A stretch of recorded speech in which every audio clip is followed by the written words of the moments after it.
그 노인이 처음 골목에 나타난 것은 11월이었습니다. 새벽 5시, 아직 어둠이 걷히지 않은 시간이었습니다. 낡은 남색 점퍼 하나, 운동화 하나. 아무것도 들지 않았습니다.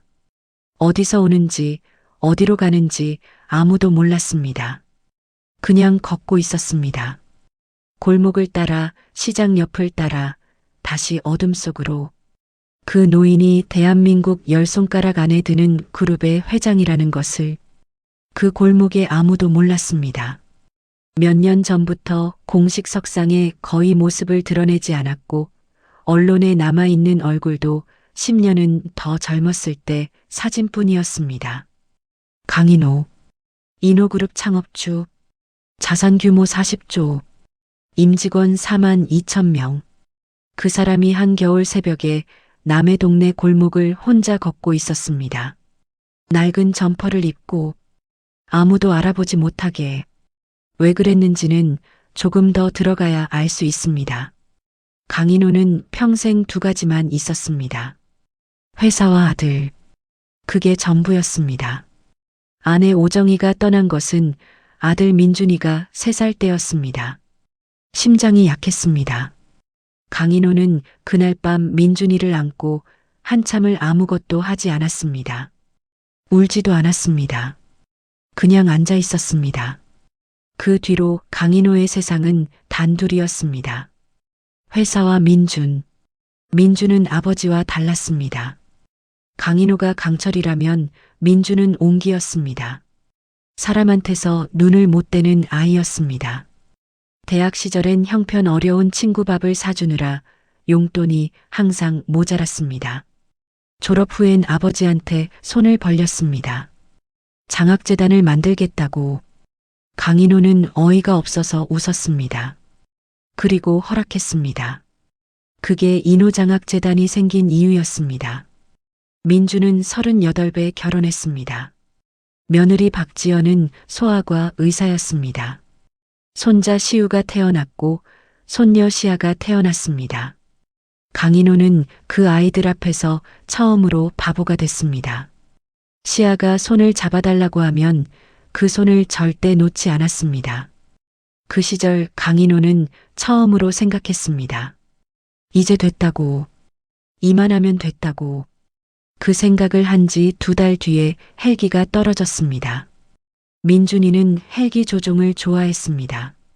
자격증을 딴 것이 10년 전이었습니다. 그날은 가족여행이었습니다. 이륙한 지 20분 만에 계기판에 이상이 왔습니다. 회전날개 오작동. 헬기는 산 중턱에 내리꽂혔고 불이 붙었습니다. 민준, 지연, 시우, 시아. 넷 다였습니다. 조사 결론은 조종 미숙이었습니다. 강인호는 그 결과를 통보받는 자리에서 아무 말도 하지 않았습니다. 납득이 안 됐습니다.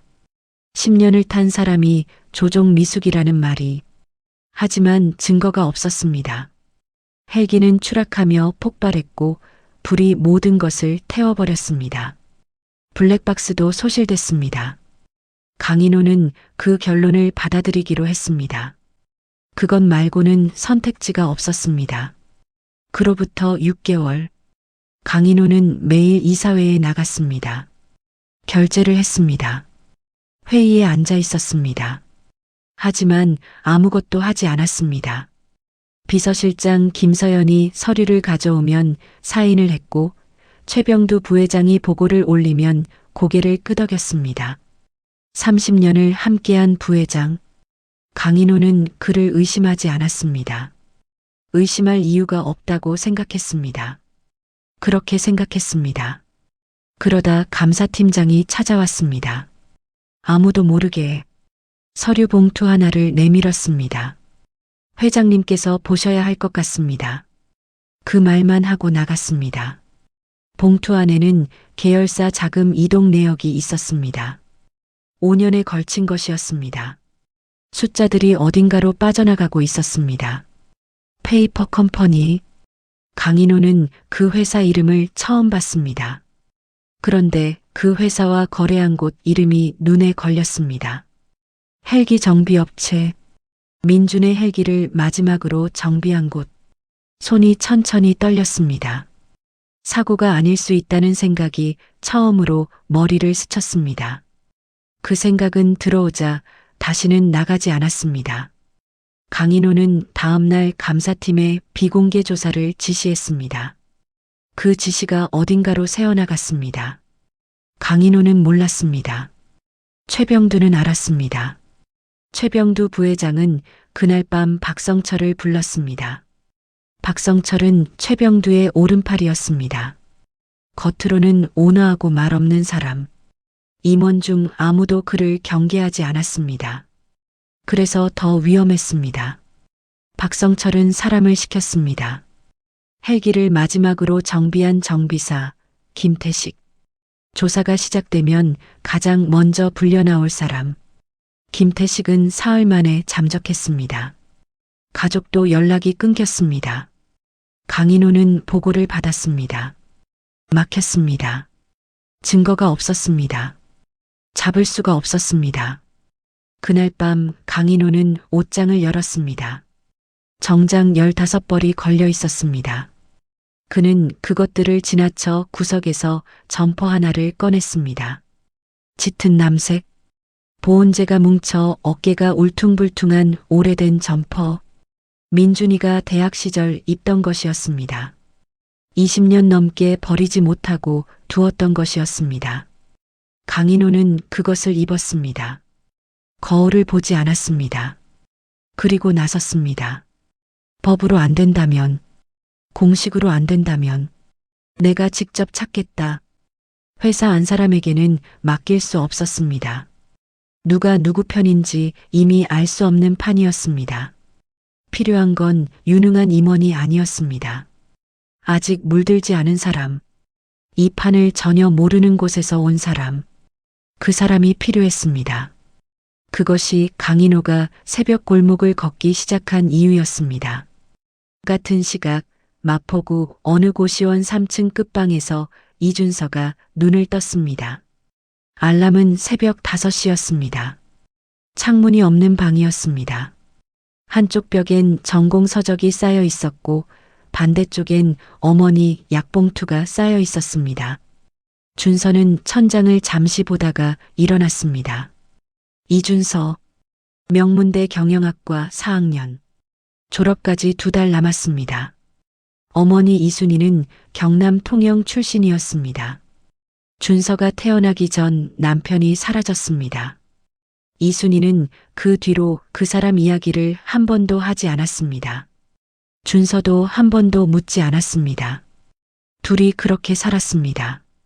이순희는 손이 빨랐습니다. 통영에서 작은 반찬 가게를 했습니다. 새벽 4시에 나가 밤 9시에 들어왔습니다. 준서는 그 가게 뒤편 창고에서 숙제를 했습니다.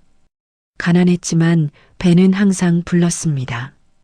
이순희가 반찬을 남기는 법이 없었으니까. 이순희 몸이 나빠진 것은 준서가 중학생 때였습니다. 심장이었습니다. 가게를 접어야 했습니다. 그때부터 병원을 다녔습니다. 지금도 다니고 있습니다. 이제 큰 수술을 앞두고 있습니다. 수술비가 3천만 원이었습니다. 준서가 모아둔 돈은 700만 원이었습니다. 준서가 이 학교에 올 수 있었던 것은 인호장학재단 덕이었습니다. 면접 날 담당자가 딱 한 가지를 물었습니다. 장학금 받으면 뭐 하실 겁니까? 준서가 대답했습니다. 공부하겠습니다. 그게 다였습니다.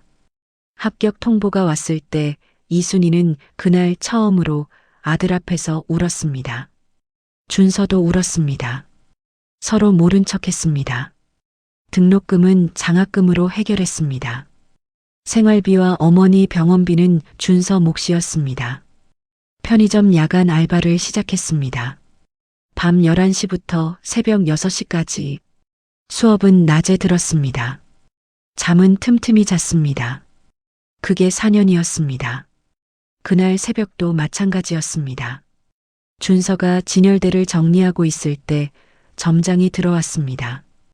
예정에 없는 시간이었습니다. 점장은 카운터 뒤로 들어오더니 목소리를 낮췄습니다. 이번 달 재고 장부 있지? 준서가 고개를 끄덕였습니다. 숫자 좀 맞춰놔. 준서가 물었습니다. 무슨 말씀이세요? 점장이 짧게 설명했습니다. 본사 감사가 다음 주 나온다. 실제 재고랑 장부가 안 맞는 부분이 있는데 장부를 그냥 맞게 고쳐놓으면 된다. 작은 차이고 아무도 모른다. 준서는 잠시 아무 말도 하지 않았습니다. 그리고 말했습니다. 저는 못합니다. 점장 얼굴이 굳었습니다. 뭐? 장부 조작은 못합니다. 점장이 한참 준서를 봤습니다. 아무 말 없이 나갔습니다. 그 장면을 편의점 유리창 너머에서 보는 사람이 있었습니다. 낡은 남색 점퍼를 입은 노인이었습니다. 골목을 걷다 잠깐 멈춰 선 것뿐이었습니다. 그런데 눈이 유리창 안에 고정됐습니다. 점장이 나가고 준서가 아무 일도 없었다는 듯 다시 진열대를 정리하는 것을 보면서 노인은 한동안 그 자리에 서 있었습니다. 아무도 몰랐습니다. 그 노인이 누구인지. 강인호는 다음 날도 나왔습니다. 그 다음 날도, 그 다음 날도 편의점 앞 골목, 시장 어귀, 지하철 입구 근처, 매일 새벽 5시부터 아침 8시까지 낡은 점퍼를 입고 걸었습니다. 아무도 알아보지 못했습니다. 그 사람이 누구인지 아무도 궁금해하지 않았습니다. 그냥 이른 새벽 동네를 배회하는 노인이었습니다. 강인호는 사람을 봤습니다. 오래, 천천히, 수십 년 동안 사람을 써왔습니다. 잘못 쓰면 회사가 흔들렸고 잘 쓰면 회사가 자랐습니다. 그러면서 알게 된 것이 있었습니다. 사람은 위기 앞에서 본색이 나온다는 것. 편한 자리에서 보면 절대 모릅니다. 골목에서, 시장에서, 지하철에서, 아무도 보지 않는 자리에서 그 사람이 무엇을 하는지를 봐야 합니다. 그가 이준서를 처음 눈여겨본 것은 편의점 유리창 너머였습니다. 점장의 지시를 거절하던 그 장면. 말이 짧았습니다. 흥분하지 않았습니다. 그냥 못합니다. 한마디였습니다. 강인호는 그 짧은 말 한마디를 오래 생각했습니다. 그 뒤로 준서를 따라다녔습니다. 멀찍이, 들키지 않게. 두 번째 장면은 지하철 안에서였습니다. 출근 시간대 혼잡한 2호선. 술 냄새를 풍기는 40대 남자가 옆에 서 있던 노인에게 시비를 걸었습니다. 왜 부딪히냐고? 노인이 사과했습니다. 남자는 목소리를 높였습니다. 주변 사람들이 고개를 돌렸습니다. 아무도 나서지 않았습니다. 준서는 그 장면을 보다가 가방을 내려 발 아래 두었습니다. 그리고 그 남자 옆으로 섰습니다. 말없이 남자가 준서를 봤습니다. 준서가 남자를 봤습니다. 아무 말도 하지 않았습니다. 그냥 거기 섰습니다. 남자가 먼저 고개를 돌렸습니다. 더 이상 아무 말도 하지 않았습니다. 강인호는 그 장면을 맞은편 좌석에서 봤습니다. 소리치지 않았습니다. 싸우지 않았습니다. 그냥 옆에 섰습니다. 그것만으로 상황이 끝났습니다. 세 번째 장면은 비 오는 날이었습니다. 밤 11시, 편의점 알바를 마치고 나오는 준서에게 우산이 없었습니다. 비가 꽤 왔습니다. 준서는 처마 밑에 잠깐 서 있었습니다. 그때 편의점 옆 골목 입구에 노숙인 하나가 웅크리고 있었습니다. 비를 피하려고 박스를 뒤집어 쓰고 있었는데 비를 다 막고 있었습니다. 준서가 잠깐 봤습니다. 그리고 편의점으로 다시 들어갔습니다. 뭔가를 사는 것 같았습니다. 잠시 후 나왔습니다. 우산 하나를 들고 있었습니다. 편의점에서 산 일회용 우산이었습니다. 준서는 그것을 노숙인에게 씌워주고 나서 비를 맞으며 걸어갔습니다. 뛰지도 않았습니다. 그냥 걸어갔습니다. 비를 맞으면서 강인호는 편의점 안에서 그것을 봤습니다. 그가 처음 편의점에 들어갔을 때 우산을 사는 줄 알았습니다. 자기 것을 사는 줄 알았습니다. 아니었습니다. 네 번째 장면은 학교 앞이었습니다. 오후 수업을 마치고 나오는 준서 앞에서 갑자기 교통사고가 났습니다. 오토바이가 횡단보도를 건너던 노인을 치고 달아났습니다. 사람들이 멈췄습니다. 누군가 휴대폰을 꺼냈습니다. 사진을 찍었습니다. 누군가는 그냥 지나갔습니다. 준서는 달렸습니다. 노인 옆에 무릎을 꿇었습니다. 의식이 있는지 확인했습니다. 주변에 소리쳤습니다. 119 불러주세요. 코트가 더러워지는 것도 몰랐습니다. 구급차가 올 때까지 그 자리에 있었습니다. 구급대원이 오고 나서야 일어났습니다. 그냥 갔습니다. 이름도 남기지 않고. 강인호는 그날 건너편 카페 창가에서 봤습니다.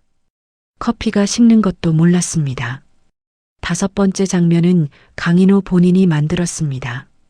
그는 어느 날 직접 준서 앞에 섰습니다. 편의점 앞 골목. 발을 헛디딘 척 넘어졌습니다. 준서가 수업을 마치고 오는 시간에 맞게 준서가 그를 부축했습니다. 괜찮으세요? 강인호는 발목을 잡고 앉아 있었습니다. 준서가 근처 약국에 다녀오겠다고 했습니다. 강인호가 말했습니다. 아니야, 괜찮아. 준서가 고개를 저었습니다. 잠깐만 기다리세요. 그리고 뛰어갔습니다. 파스 하나와 붕대를 사왔습니다. 돈을 받지 않았습니다. 그냥 드리는 거라고 했습니다. 강인호는 그 파스를 받아들면서 준서 얼굴을 처음으로 가까이 봤습니다. 젊었습니다. 피곤해 보였습니다. 그러나 눈이 맑았습니다. 강인호는 그날 집으로 돌아와 처음으로 밥을 한 그릇 다 비웠습니다. 그 무렵 인호그룹 본사에서는 다른 일이 진행되고 있었습니다. 최병두 부회장은 움직이기 시작했습니다. 조용히 그러나 빠르게 이사들을 한 명씩 만났습니다. 저녁자리, 골프 라운딩, 조용한 개인 모임. 직접적인 말은 하지 않았습니다. 그럴 필요가 없었습니다. 다들 알고 있었으니까. 회장이 아들을 잃은 뒤로 달라졌다는 것. 판단력이 흐려졌다는 것. 회사를 이끌기 어려운 상태라는 것. 최병두는 그 말을 누구보다 먼저, 누구보다 자주 흘렸습니다. 비서실장 김서연은 그 움직임을 알고 있었습니다. 하지만 혼자서는 막을 수 없었습니다. 어느 날 저녁 그는 늦게까지 남아있는 강인호 집무실 문을 두드렸습니다. 회장님, 드릴 말씀이 있습니다. 강인호는 고개를 들었습니다. 김서연이 말했습니다. 최병두 부회장이 이사들을 개별적으로 만나고 있습니다. 강인호는 잠시 아무 말도 하지 않았습니다. 그리고 말했습니다. 알고 있어. 김서연이 눈을 들었습니다. 알고 계셨습니까? 강인호가 고개를 끄덕였습니다. 두고 봐. 그게 전부였습니다. 강인호는 알고 있었습니다. 최병두가 무엇을 원하는지, 그가 얼마나 오래 기다려왔는지, 30년을 기다린 사람이라는 것을, 그리고 그 30년 동안 자신이 아무것도 눈치채지 못했다는 것을. 회사 안에서는 이미 답이 없었습니다. 강인호는 그것을 알았습니다. 그래서 골목으로 나갔습니다. 그래서 점퍼를 입었습니다. 그래서 이준서를 찾아다녔습니다. 문제는 이준서가 그것을 전혀 모른다는 것이었습니다. 그 노인이 누구인지, 왜 자꾸 골목 어딘가에 있는지, 왜 그 파스값을 굳이 돌려주려고 며칠 후 다시 나타났는지. 어느 저녁이었습니다. 편의점 알바를 마치고 나오는 준서 앞에 그 노인이 서 있었습니다. 손에 뭔가를 들고 있었습니다. 파스가 5,000원짜리 지폐 한 장이었습니다. 준서가 손을 저었습니다. 그냥 드린 거라고요. 노인이 말했습니다. 밥이나 한 끼 같이 하자. 준서가 노인을 봤습니다. 거절하려고 했습니다. 그런데 노인 눈빛이 이상했습니다. 부탁하는 눈빛이 아니었습니다. 그렇다고 명령하는 눈빛도 아니었습니다. 그냥 외로운 눈빛이었습니다. 준서는 결국 고개를 끄덕였습니다. 둘은 골목 안 작은 국밥집에 앉았습니다. 강인호는 국밥 2그릇을 시켰습니다. 준서는 밥을 먹으면서 몇 가지를 물었습니다. 어디 사세요? 강인호가 대답했습니다. 근처에. 가족은요? 강인호는 잠깐 멈췄다가 말했습니다. 없어. 준서가 더 묻지 않았습니다. 강인호도 더 말하지 않았습니다. 둘은 그렇게 국밥을 먹었습니다. 밥을 다 먹고 나올 때 강인호가 말했습니다. 학생이지. 준서가 고개를 끄덕였습니다. 졸업하면 뭐 할 거야? 준서가 잠깐 생각하다 말했습니다. 취업해야죠. 강인호가 물었습니다. 어디에? 준서가 말했습니다. 아직 모르겠습니다. 일단 어머니 수술이 먼저라서요. 강인호는 그 말을 듣고 아무 말도 하지 않았습니다. 골목으로 나와 준서와 헤어졌습니다. 돌아서서 걸었습니다. 2블록쯤 걷다가 멈췄습니다. 밤하늘을 한번 올려다봤습니다. 그리고 다시 걸었습니다. 결심은 그날 밤 섰습니다.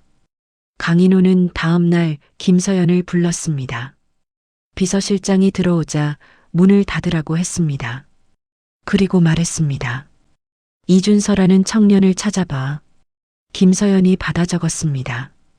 어디서 찾을까요? 강인호가 말했습니다. 명문대 경영학과 4학년. 어머니가 아프다. 그것만 알고 있어. 김서연은 이틀 만에 찾아냈습니다. 이준서, 28. 아버지 없이 어머니와 단둘이.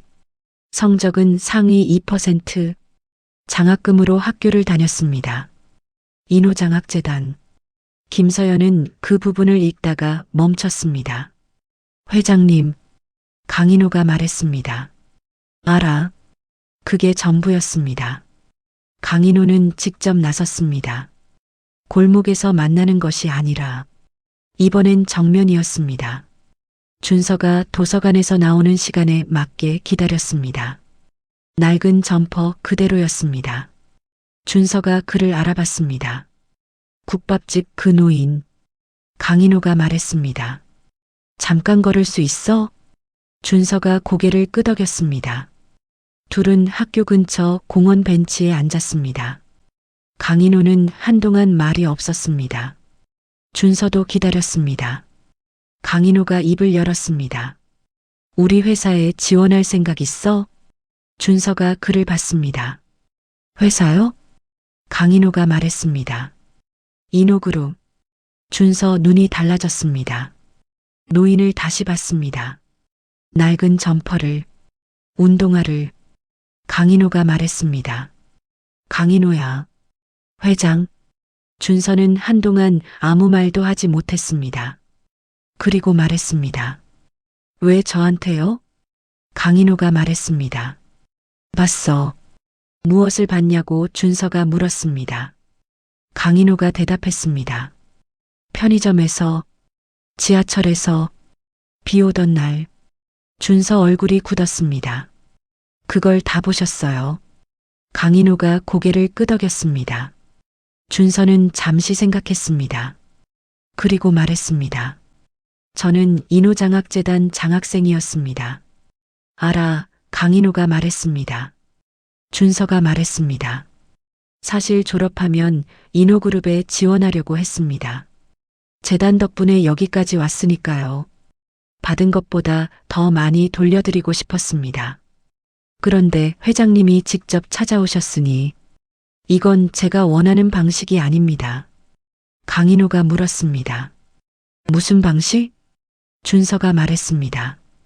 제 실력으로 붙어야 합니다. 회장님 눈에 들어서 들어가는 건 아닙니다. 강인호는 그 말을 듣고 잠시 준서를 봤습니다. 그리고 말했습니다. 공채로 들어와. 준서가 물었습니다. 공채요? 강인호가 말했습니다. 다음 달에 공개 채용 있어. 지원해. 붙으면 들어오는 거야. 못 붙으면 그만이고. 특혜 없어. 준서가 강인호를 봤습니다. 그리고 말했습니다. 그거라면 하겠습니다. 강인호는 그렇게 갔습니다. 준서는 벤치에 혼자 남아 한동안 그 뒷모습을 봤습니다. 준서는 그날 밤 고시원 방에 누워 천장을 봤습니다. 인호그룹. 사실 준서가 가장 가고 싶었던 곳이었습니다. 장학재단을 만든 회사. 받은 것을 갖고 싶었습니다. 더 많은 것으로 돌려주고 싶었습니다. 졸업하면 공채에 지원하려고 벼르고 있었습니다. 2달만 더 기다리면 됐습니다. 그런데 그 회사 회장이 먼저 찾아왔습니다. 낡은 점퍼를 입고 골목을 걷던 그 노인이, 국밥을 같이 먹었던 그 사람이, 준서는 어머니한테 전화를 했습니다. 이순이가 받았습니다. 준서가 말했습니다.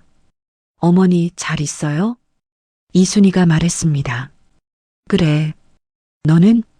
준서가 말했습니다. 저도 잘 있어요. 둘 다 잠깐 말이 없었습니다. 이순이가 먼저 말했습니다. 밥은 먹었어? 준서가 말했습니다. 먹었어요. 이순이가 말했습니다. 그래. 자야겠다. 전화가 끊어졌습니다. 준서는 공채에 지원했습니다. 서류, 필기, 면접. 특혜는 없었습니다.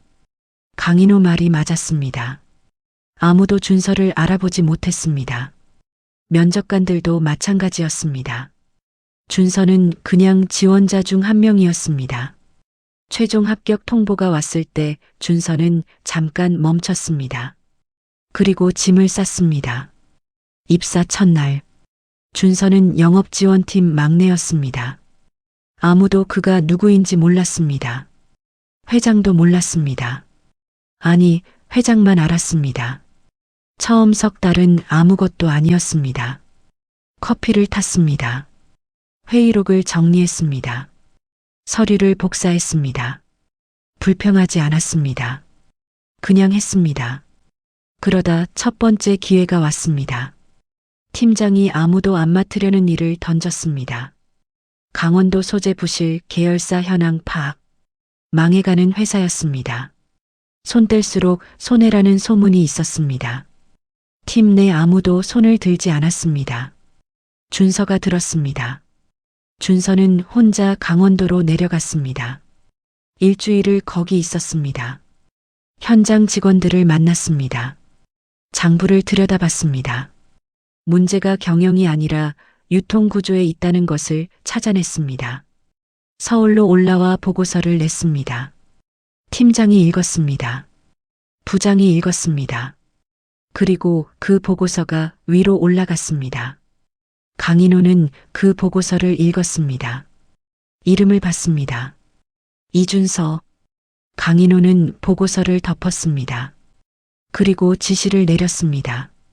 이 사람한테 맡겨봐. 준서는 그렇게 첫 프로젝트를 받았습니다. 6달 걸렸습니다. 부실 계열사는 살아났습니다. 완전히는 아니었습니다. 그러나 방향이 바뀌었습니다. 준서가 바꿨습니다. 그 결과가 나오는 날 최병두는 처음으로 이준서라는 이름을 들었습니다. 신입이라고요. 비서가 고개를 끄덕였습니다. 입사한 지 9달째입니다. 최병두는 잠시 아무 말도 하지 않았습니다. 그리고 말했습니다. 알아봐. 최병두 사람들이 준서를 들여다봤습니다. 출신, 배경, 인맥. 나온 것이 없었습니다. 지방 출신, 아버지 없음, 어머니 병중, 인호장학재단 출신. 최병두는 그 마지막 줄에서 멈췄습니다. 인호장학재단. 회장 아들이 만든 재단. 최병두 입술이 얇게 움직였습니다. 계속 지켜봐. 준서는 그 사실을 몰랐습니다. 누군가 자신을 들여다보고 있다는 것을. 그냥 일했습니다.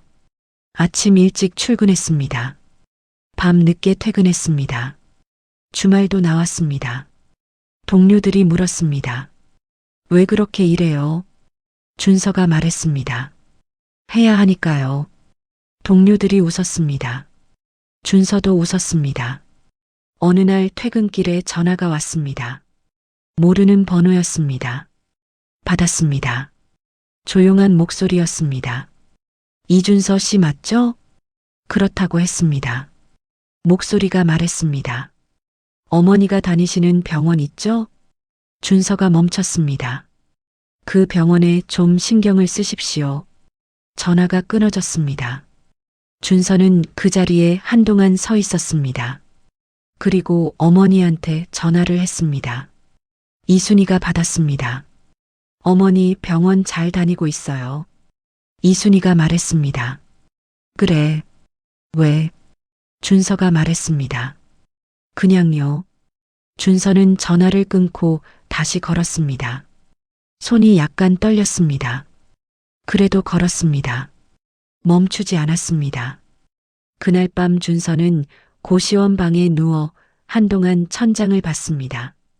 처음으로 그만두고 싶다는 생각이 들었습니다.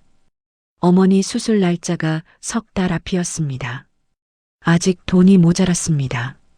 자신 하나의 고집 때문에 어머니가 위험해질 수 있다는 생각이 머릿속을 채웠습니다.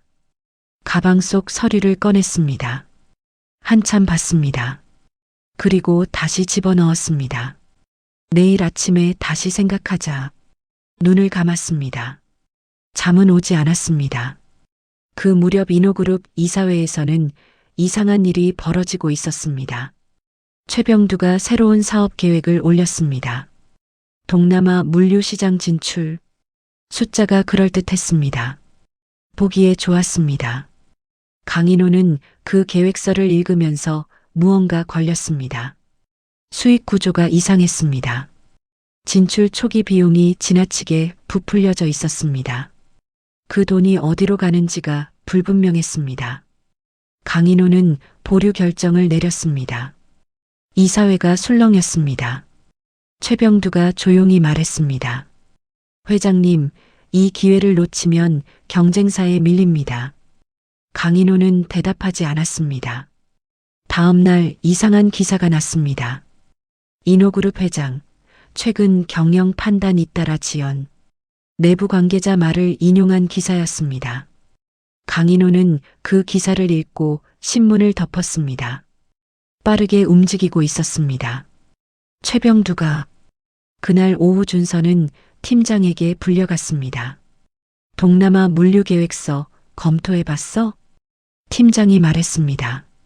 준서가 고개를 끄덕였습니다. 팀장이 물었습니다. 어떻게 봐? 준서가 잠깐 생각하다 말했습니다. 초기 비용 항목 중 설명이 안 되는 부분이 있습니다. 팀장이 눈을 가늘게 떴습니다. 계속해봐. 준서가 말했습니다.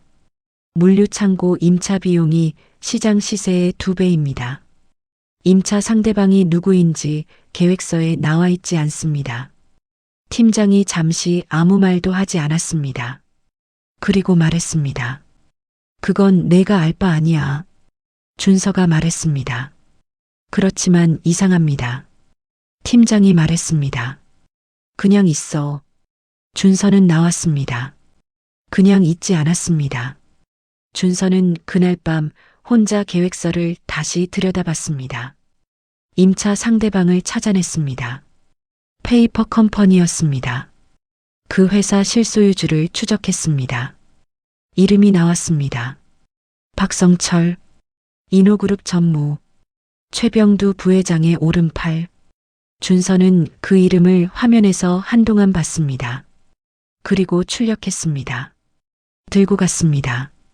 팀장도 부장도 아니었습니다. 곧장 비서실이었습니다. 김서연 실장을 만났습니다. 이것 좀 봐주십시오. 김서연이 서류를 받아 읽었습니다. 읽는 내내 표정이 변하지 않았습니다. 다 읽고 나서 말했습니다. 어떻게 찾았어요? 준서가 말했습니다. 공개된 자료입니다. 김서연이 말했습니다. 이거 누구한테 얘기했어요? 준서가 말했습니다. 여기가 처음입니다. 김서연이 잠시 준서를 봤습니다. 그리고 말했습니다. 나한테 잘 가져왔어요. 여기 두고 가세요. 준서는 나왔습니다. 복도를 걸으며 생각했습니다. 잘한 건지 모르겠다. 그래도 그냥 둘 수는 없었습니다. 그게 준서였습니다. 김서연은 그날 저녁 강인호 집무실 문을 두드렸습니다. 회장님, 강인호가 들어오라고 했습니다. 김서연이 서류를 내밀었습니다. 이준서가 가져왔습니다. 강인호가 서류를 받아 읽었습니다. 다 읽고 한참을 아무 말도 하지 않았습니다. 그리고 물었습니다. 그 친구 지금 어디 있어? 김서연이 말했습니다. 퇴근했을 겁니다. 강인호가 말했습니다. 내일 나한테 데려와. 다음 날 아침 준서는 비서실로 불려갔습니다. 김서연이 기다리고 있었습니다. 회장님이 찾으십니다. 준서는 아무 말 없이 따라갔습니다. 회장 집무실 문이 열렸습니다. 강인호가 창가에 서 있었습니다. 오늘은 점퍼가 아니었습니다. 짙은 감색 정장이었습니다. 준서가 처음 보는 강인호였습니다. 그러나 눈빛은 같았습니다. 앉아. 준서가 앉았습니다. 강인호가 책상으로 와서 앉았습니다. 강인호가 말했습니다. 어제 서류 봤어. 준서가 고개를 끄덕였습니다. 강인호가 물었습니다. 어떻게 찾았어? 준서가 말했습니다. 공개된 자료였습니다. 시간이 좀 걸렸을 뿐입니다. 강인호가 물었습니다. 무서웠어? 준서가 잠깐 멈췄습니다. 그리고 말했습니다. 무서웠습니다. 그래도 그냥 둘 수가 없었습니다. 강인호가 준서를 봤습니다. 한동안. 그리고 말했습니다. 한 가지 더 물어봐도 될까? 준서가 고개를 끄덕였습니다. 강인호가 말했습니다. 며칠 전에 모르는 번호로 전화 왔지. 준서 눈이 달라졌습니다. 준서가 물었습니다. 어떻게 아십니까? 강인호가 말했습니다. 내가 그 서류를 비서실에 가져오던 날부터 내가 내 주변을 모르는 척 두지 않았어. 그 전화 건 사람이 누군지도 알아. 박성철이야. 전무. 준서가 고개를 끄덕였습니다. 강인호가 물었습니다. 그 전화 받고 나서 어땠어? 준서가 잠시 생각하다 말했습니다. 무서웠습니다. 그런데 어머니가 더 무서워하실 것 같아서요. 제가 멈추면 안 될 것 같았습니다. 강인호는 그 말을 듣고 한참 창밖을 봤습니다. 그리고 말했습니다. 나를 도와줄 수 있어? 준서가 물었습니다. 어떻게요? 강인호가 말했습니다. 내 아들이 죽었어. 사고라고 했어. 근데 사고가 아닐 수 있어.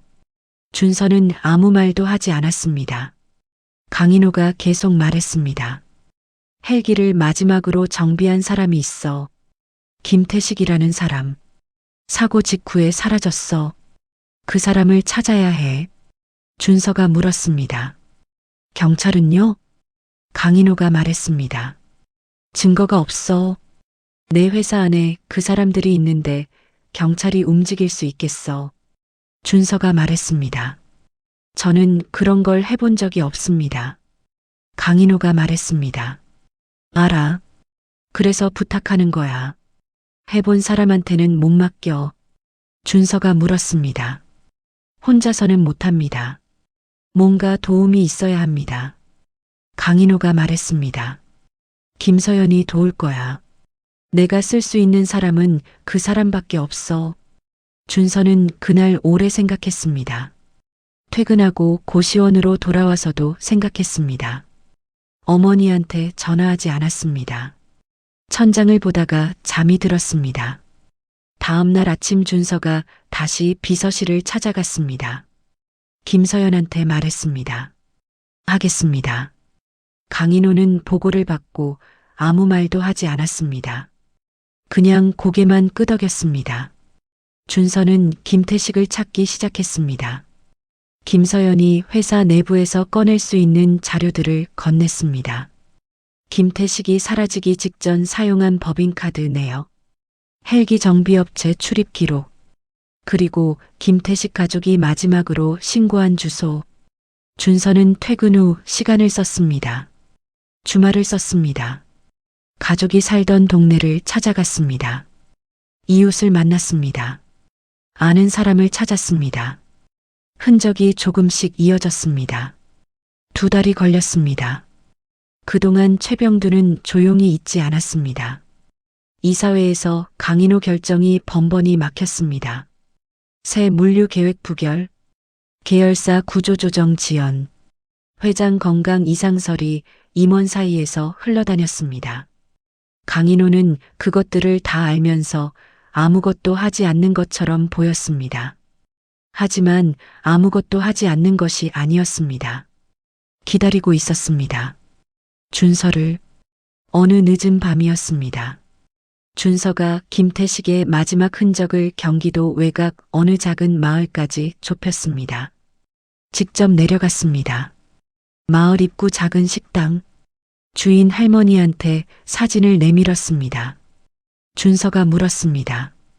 이 사람 혹시 보셨어요? 할머니가 사진을 봤습니다. 잠깐 뜸을 들이다 말했습니다. 저위 폐가에 누가 있긴 한데. 준서가 올라갔습니다. 불 꺼진 집이었습니다. 문을 두드렸습니다. 인기척이 없었습니다.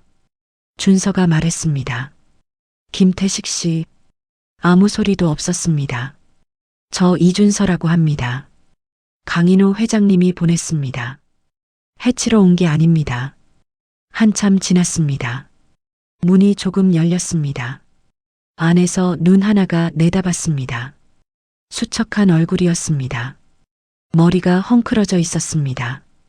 겁에 질린 눈이었습니다. 준서가 말했습니다. 나오실 필요 없습니다. 저 여기 있겠습니다. 그날 밤 준서는 그 폐가 앞 돌계단에 앉았습니다. 아무것도 하지 않았습니다. 그냥 거기 있었습니다. 새벽 2시쯤이었습니다. 문이 열렸습니다. 김태식이 나왔습니다. 나란히 앉았습니다. 한동안 말이 없었습니다. 김태식이 먼저 말했습니다. 나 죽는 줄 알았어요. 준서가 말했습니다. 알고 있습니다. 김태식이 말했습니다. 박성철이 사람을 보냈어요. 2달 전에 문 앞까지 왔었어요.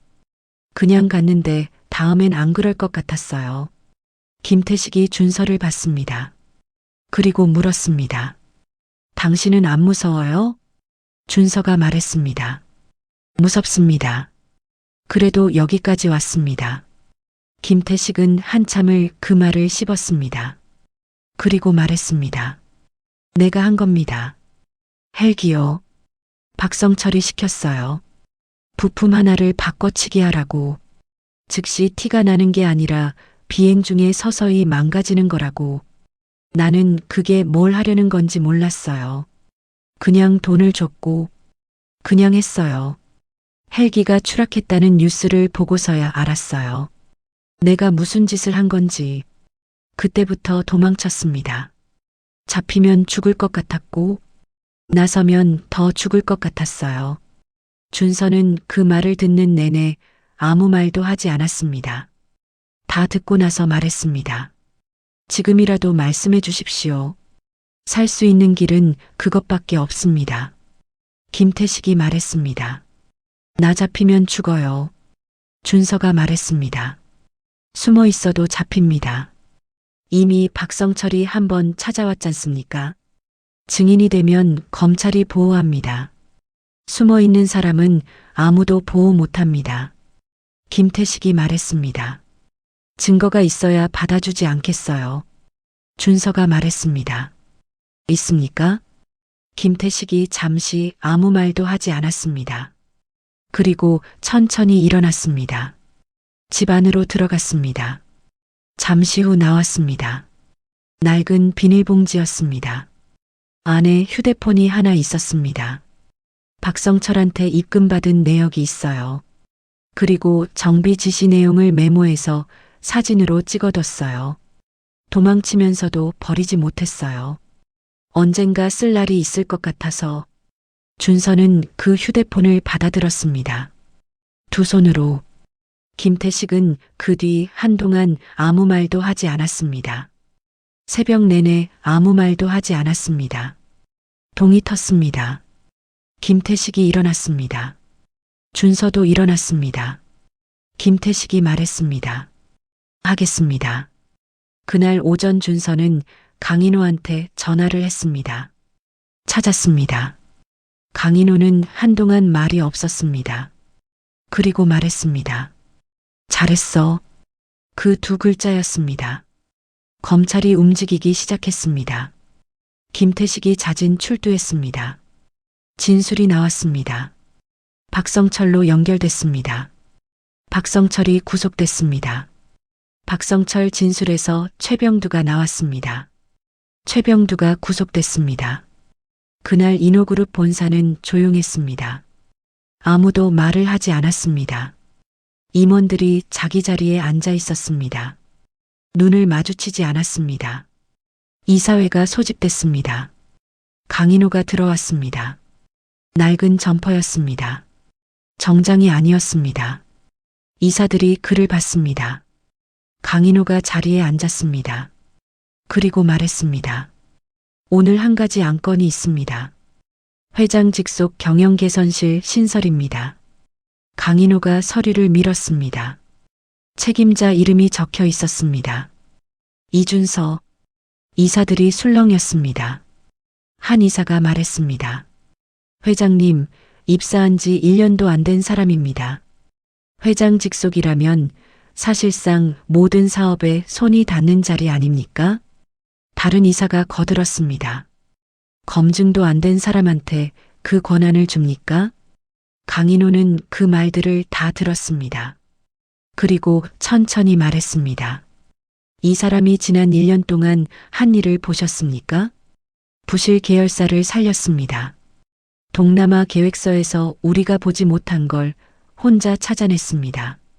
그리고 이번에 최병두와 박성철을 잡는데 결정적인 역할을 했습니다. 강인호가 이사들을 천천히 둘러봤습니다. 검증은 1년 동안 이미 했습니다. 여러분이 보지 않았을 뿐입니다. 이사들이 조용해졌습니다. 표결이 이루어졌습니다. 찬성이 더 많았습니다. 준서는 그 자리에 없었습니다. 복도에서 기다리고 있었습니다. 김서연이 나왔습니다. 됐습니다. 준서는 고개를 끄덕였습니다. 새 사무실 문이 열렸습니다. 준서가 들어섰습니다. 작은 방이었습니다. 책상 하나, 의자 하나. 창밖으로 서울이 보였습니다. 의자 등받이에 무언가 걸려 있었습니다. 낡은 남색 점퍼였습니다. 강인호가 두고 간 것이었습니다. 준서는 그것을 한동안 봤습니다. 손을 뻗어 천천히 짚었습니다. 그리고 그대로 두었습니다. 자리에 앉았습니다. 창밖 서울이 환하게 빛나고 있었습니다. 이야기는 거기서 끝났습니다. 아니, 거기서 시작됐습니다.